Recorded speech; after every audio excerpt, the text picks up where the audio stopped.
This is The Bottom Line, a show designed to help Australian businesses succeed. On the show, you'll hear from leading Australian business owners as they share the lessons they've learned building their companies. You'll learn from their successes as well as some of the challenges they faced along the way.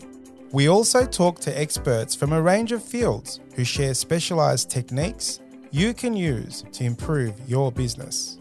I'm your host, Savan Tuna, and I'm a director at Alexander Spencer, and I'm really passionate about helping Australian businesses succeed. Everyone is talking about AI, but what are you doing differently to other businesses? Is it customised or is it straight off the box? Because the customised ones are the ones that are taking advantage of what AI can bring to the table. Today we speak to Rob Nisi, an expert in AI, machine learning, and customized software for small business. Today, he'll go through how customized software implemented in your business by small incremented solutions that can have a big impact on your small business. Let's dive in. Rob, thank you so much for joining me on The Bottom Line today. No, Savan. Thanks for having me. I'm excited because we haven't seen each other for a little while. But for those that don't know you, tell us a little bit about yourself.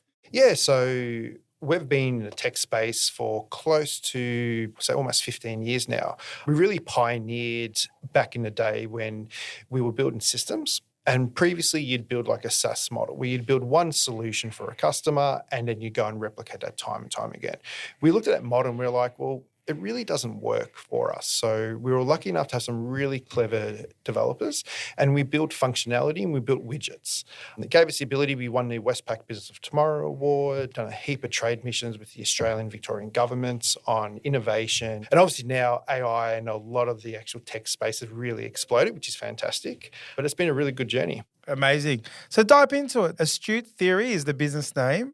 Dive a little bit deeper into the services you provide, who are your customers, what are the solutions you're providing, and how you help businesses out. Yeah, so we're a complete digital firm. So we do everything from your website to your design to system builds. One of the key fundamentals is understanding what a business needs from a software point. And that's really the key focus of us. And it's always been our key focus. So we've built enterprise systems for large corporates all the way down to your SME businesses.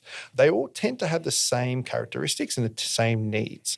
Now with AI, with different large language models as well, it's really a key feature because they're looking, okay, how can I expand my business and how can we go across and do different things? And we find, and it's really interesting, a lot of people that come to us have this notion like, oh, I can go online, I can do all these great things with automation, with ChatGPT. And it's like, that's fantastic, but so can the next person. So what we really look at is like, okay, how can we be innovative in what you're looking to build and actually build something groundbreaking to make your business stand out? And all these things you're building, I'm assuming they're internally focused. So system processes, automation, all stuff that help businesses internally. Is that sort of the mandate? Internally and also externally as well. So a big part of it is understanding your customers. And again, utilizing the model where you can go across and use a ChatGPT and ask it questions. But what we find, and it's really interesting, if you don't know the fundamentals behind what you're asking for it. So an example, ChatGPT can build a website for you. But if you don't understand the questions to ask it and the things you need to look out for, it's going to build you the wrong website. So that's where we really look at it from an AI perspective. And we say to ourselves, well, what can a business benefit from this and how can we actually get the most out of it? One of the key factors we find is a lot of businesses have data and a lot of businesses don't know what to do with this data. So one of the areas, I'd say probably the last 3 to 4 years, it's really been about analysing their data and building automation around their processes and procedures. So take us through the journey where I'm an accountant. I love change. I love new shiny things and it's something that I love to do. So change for me is exciting, but generally humans don't love change. So when you're implementing these things and going into businesses that are looking at applying technology and helping their businesses grow, what are the best practices? What are the things that you start with? What are your advice to those people that you come in and go, okay, we're going to do all these things, but what are the steps you take to ensure that the management of change and implementing this is done well? Very slow adaptation. And that's what we find happen. So, and again, this is probably from learning from our mistakes. We would initially go in and say, we can do all these amazing things for your business, which was true, but the business, the organization, their customers were not ready for it. So now we sort of essentially say, let's pick one low-hanging fruit and let's get a really good result there. Let's go improve the model on how we can build efficiency in processes, get you new clients, garner new sales for you. And then from that perspective, let's go and build upon it. That's really the key for us. And do you get involved in the management of the people? So obviously it's important to have employee engagement. Some of these businesses might have 10s or 20s or maybe more employees than that. How do you help engage the staff that's going to be part of that? And are you involved in that process? Yeah, definitely. So we always work workshops with the actual staff. So again, learnings from the past. It's no longer the upper management we speak to. We like to get everyone involved to understand what the day-to-day grinds are, what the issues are internally from a process perspective. How can we better build a system? How can we build some automation? Because a lot of times, and not everyone can be across it, upper management may not know the day-to-day tasks that their staff are actually doing. And that's really, really key. Amazing. Now, I'd love to get a case study or an example from you. You guys obviously are doing some wonderful things in the market. Can you talk through a successful technology integration?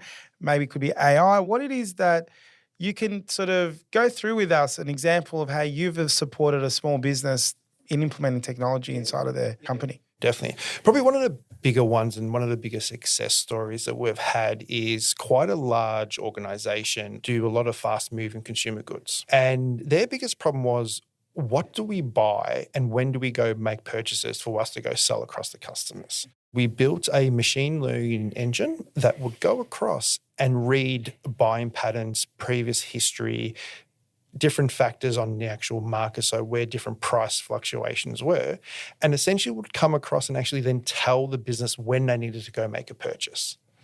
Substantially reduced the stress levels, the wastage within that organization as well. And they no longer had to think about, well, do we have enough stock to supply the demand we're going to go across and get? So it automatically start to predict this. Historical data was important there. Bringing in factors externally from the market as well was a really, really key factor for us. Are there any specific tools or techniques you find particularly effective in facilitating a smooth technology integration? Yeah, it's the approach where, again, learnings from the past, we previously would go and say, give us a quick rundown of what you're looking for and let's go off and build. The building part of it really becomes a last piece we do now. There's so much goes into the planning, the understanding, because what we try to avoid is building the same process into a different system. And it happens so often because people are so used to things the way they were that we essentially end up just replicating what they currently have. So what we basically do is we strip away what the current processes and procedures are, and we sit down saying, in an ideal world, let's just write down exactly how you would like this to work. Don't worry about if it's possible, if it isn't possible, what it's going to cost, what it isn't going to cost. Because again, the pre-notion is that it's going to cost a lot of money for some innovative technology, but it actually doesn't work that way. Some of the stuff out there, and with a lot of the way the process and we've progressed through, technology is actually quite cheap to develop if it's done correctly in the right way. Well, that was going to be my next question. It sounds so scary, me sitting on this side going, geez, I'd love for someone to come in and automate and bring in all these robots to do half the things we do. But I just think, geez, if the result would be quite expensive or that process would be expensive. So I mean, it's hard for you to quote this, but sort of what kind of investment do you think someone should think about in terms of, is it 10 grand, 20 grand, or is it a stage thing so people go, hey, you know what, that's affordable? It is definitely a stage scenario. So what we like to do with it, we modularize everything that we do. And again, that's where it comes down to picking the lowest hanging fruits. Okay, let's solve one problem and let's get this working really well. And the way systems previously were built, there were these big, massive solutions that you made one change and it would go and break something else on a different screen. The way we build them is essentially little modules. So one module will complement the other module and you can continually keep building on it. Because it comes down to return on investment. And does the customer get a new software? It's not an off-the-shelf. It's custom built to their business. All the buttons and everything that you press to make all this work, is it completely customized software specifically built for the business? Correct. Completely customized, but also it's the language that they're used to using. And that's one of the key things. So some of the software you can go purchase off the shelf. It may do 80% of what you need it to do, which is fantastic. But that last 20% is actually what's crucial. That last 20% is the game changer for your business and your organization. And that's essentially where we come in. We say, well, for a very similar price cost point, you're actually going to be able to get the full complete system using your terminology, having it laid out the way you want to lay it out. And also from a customer point, we're seeing a lot of customers with client portals wanting the ability not just to have a client portal where they can go and get information, where that becomes purely the communication piece between the two parties. Amazing. Let's dive into the area of AI, machine learning, deep learning. Yep. So AI, we had a recent episode around AI, but your take and your view on AI, and it's more than that. So explain machine learning, deep learning, AI in your words. Yeah, so not that there's anything wrong with the perspective out there. And I think it's fantastic that the average person can go online and can use a ChatGPT and do a wide range of different things. The issue and what's not being thought on, and I just recently did quite a large presentation on this, is compliance. When we're uploading personal data and information into a ChatGPT, asking a question to analyze a spreadsheet, wherever it is, we're actually sending this data and information somewhere. So businesses need to be really cautious of this. The other part which really, really concerns me is that businesses tend to go down a rabbit hole. Because a lot of this stuff, you can go online and you can do a lot of it yourself as a business, which is fantastic. If you can do it on your own as a business, that means your competitor can do it on their own as a business. So that competitive advantage really isn't there. What I'm seeing is that a lot of businesses are out there spending a lot of their time and resources trying to build solutions themselves, but not getting the result and essentially becoming cookie cutters of their competition. Where we really try to push AI and machine learning, deep learning is like, let's look at how you can differentiate your business. And again, very small, very modular.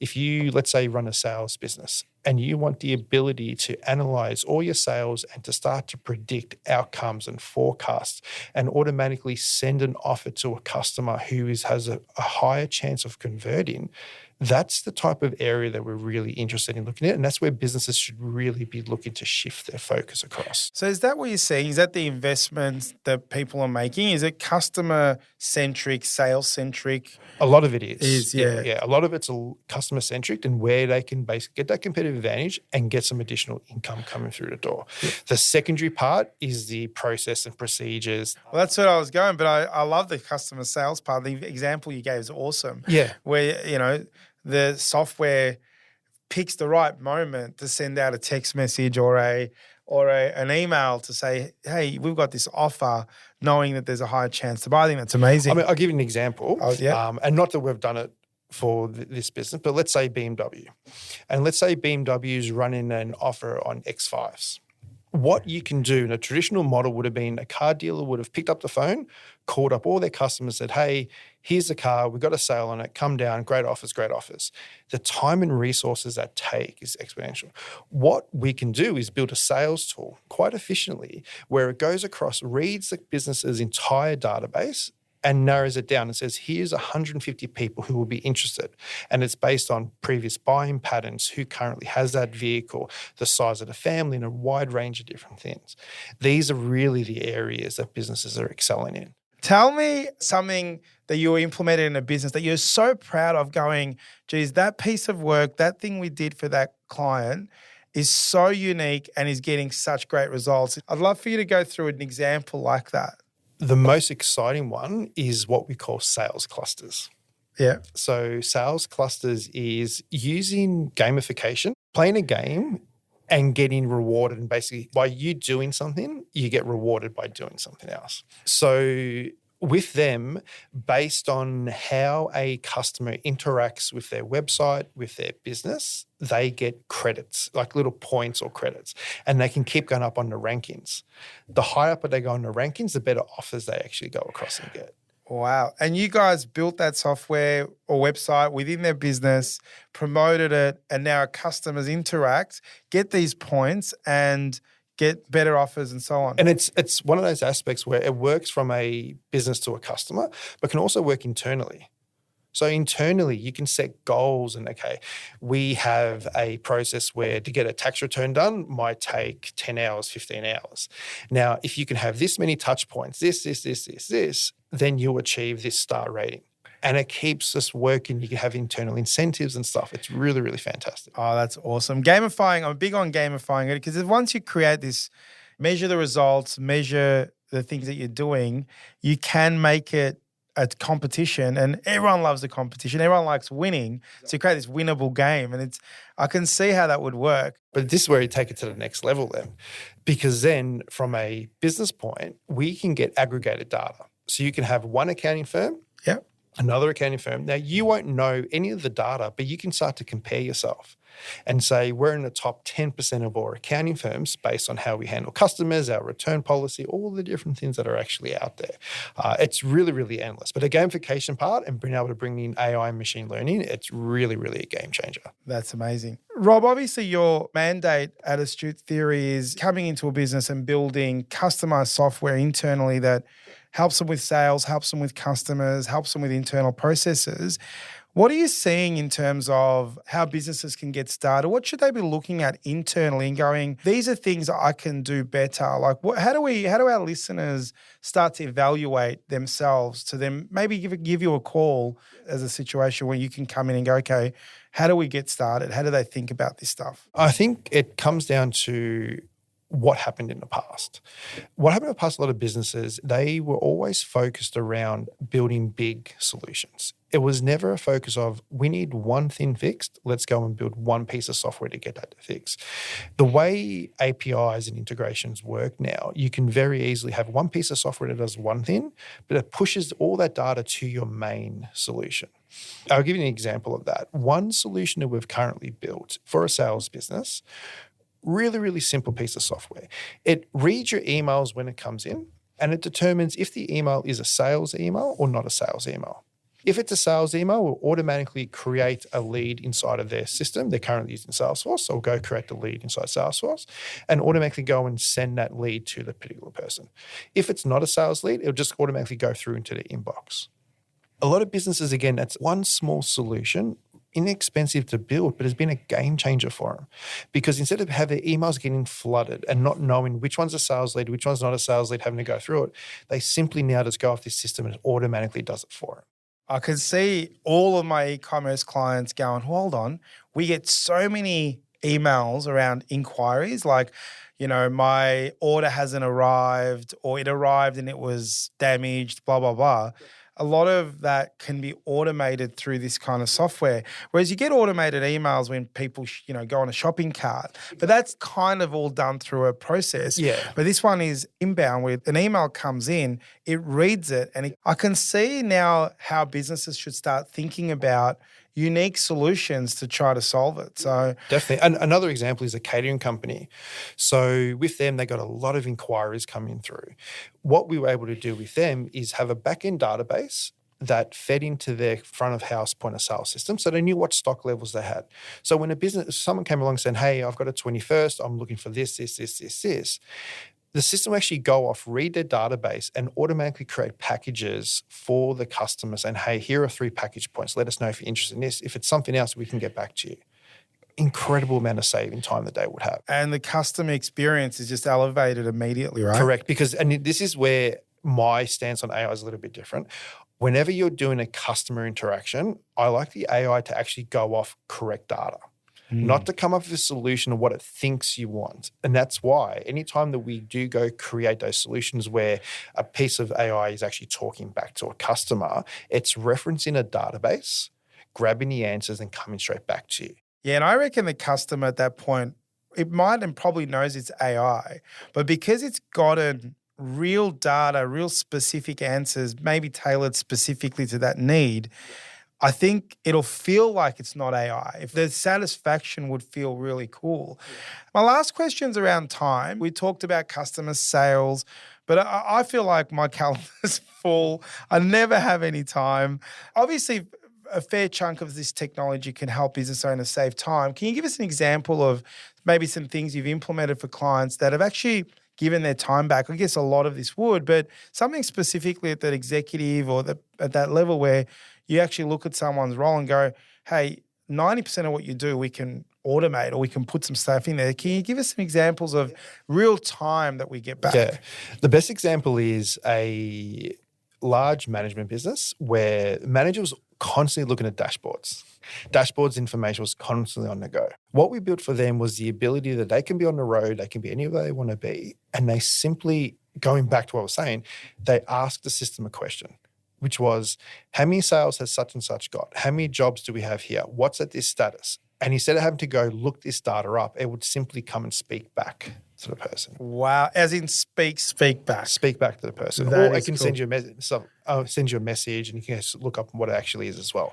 So again, that need to go through dashboards and scenarios, you can go in and say, hey, out of all my sales team, apart from any jobs that are in progress, give me the sales reports for July, August, and September, exclude person A, B, and C. Just simply free talking that, and it'll come out and give you exactly what those answers. Yeah, I have a saying, you can't manage what you can't see.